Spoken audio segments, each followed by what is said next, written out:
একদম সংক্ষেপে এরকম দাঁড়াবে। একটা হচ্ছে অ্যাডমিনিস্ট্রেটিভ সাইড থেকে আমি বলি বা ম্যানেজমেন্ট সাইড থেকে, সেটা হচ্ছে যে ওনাদের লোকবল কম, ওনাদের লোকবলের সমস্যা ইত্যাদি এগুলো আমরা জানি এবং এগুলো রিয়েলিটিতেও আছে।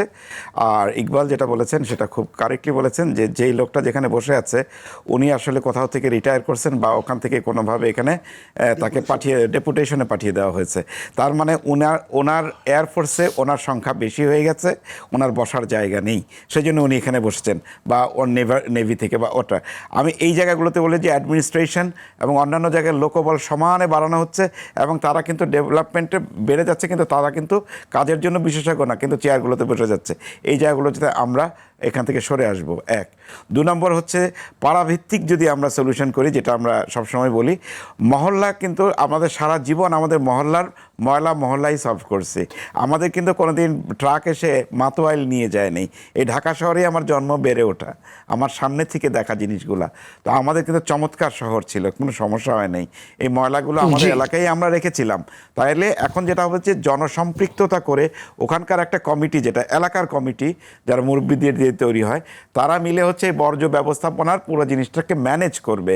আর এটার কোয়ালিটি বা অন্যান্য জিনিসগুলো ওভারভিউ করবে একটা এক্সপার্ট অর্গানাইজেশন। যেমন ধরেন এটা ওয়েস্ট কনসার্ন হতে পারে। আমি কেন কোরিয়ানকে দিয়েছি আমি এখনও জানি না, যেখানে ওয়েস্ট কনসার্নকে সারা পৃথিবীতে বিভিন্ন দেশে পাঠাচ্ছে ইউনেস্কো, সেখানে আমি কেন কোরিয়ানকে দিলাম এটা আমি বুঝি নাই। কারণ সব সময় আমরা অন্যান্য দেশি লোককে লাগাই এবং তাকে 10 গুণ বেতন দিই। আমি জানি না ওর ভিতরে আমাদের কোনো ব্যবসা আছে কিনা, এবং আমরা কোনো উপকার পাই না, আমাদের কোনো না না, আমি জানি না কোনো ব্যবসা আছে কিনা। আমরা আমাদের যেটা বললাম যে আমাদের প্ল্যানারকে কোথাও লাগানো হয় নাই, কিন্তু পরিকল্পনাহীন বলে আমরা মুখে ফেনা তুলে ফেলছি। প্ল্যানারকে কোথাও বসতেই জায়গা দিই নেই। ঠিক ওইরকম ভাবে ওয়েস্ট কনসার্ন সারা পৃথিবীর কাজ করে বেড়াচ্ছে। আমার সমস্যা কোরিয়ানরা আমার চেয়ে ভালো বোঝে। এখন তারা পারে না আর কি, কিন্তু কোরিয়ানরা এসে আমারটা করবে, এটা আমার কাছে খুব দুঃখজনক। ইভেন আমি আরেকটা জিনিস বলি, এই যে আমরা কিছুদিন আগে যে ঢাকার চারপাশে নদী নিয়ে কাজ করলাম, ওটাতে আমি ডেপুটি টিম লিডার ছিলাম, আপনারা যে নদীর সংরক্ষণের জন্য। সেইখানে কিন্তু আমরা দেখেছি, আমরা নেদারল্যান্ডসকে এখানে এনে লাগিয়েছি, কিন্তু কে লাগিয়েছে জানেন? ওয়ার্ল্ড ব্যাংক লাগিয়েছে।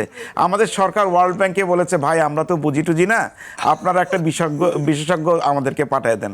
তখন নেদারল্যান্ডস থেকে লোক তারা পাঠিয়ে দিল। তো তারা আবার যেহেতু বুঝে টুঝে অনেক বেশি বুঝতে পারে না, তখন ডিটিএল হিসেবে আমাকে নিয়েছে, নট টিম লিডার হিসেবে, যাতে আমি তাদেরকে এটা বুঝিয়ে দিই যে ঢাকার কী হবে। আমি চারপাশে তাকে এগুলি সব বুঝালাম। তার মানে ঘটনাটা দাঁড়াচ্ছে যে আমার কাছ থেকে বুদ্ধি নিয়ে ও আমার 10 গুণ টাকা নিয়ে বাসায় চলে যাচ্ছে, কিন্তু আমি জানি না আর কি, বুঝছেন না? তো এই যে জানি না যে জায়গাটা, এই জায়গাটাকে ভেঙে যার যেটা জানা সেটা তাকেই দিতে হবে। এইটা যদি আমরা বিশ্বাসে আনতে পারি, এটা ইনশাল্লাহ ঠিক হয়ে যাবে।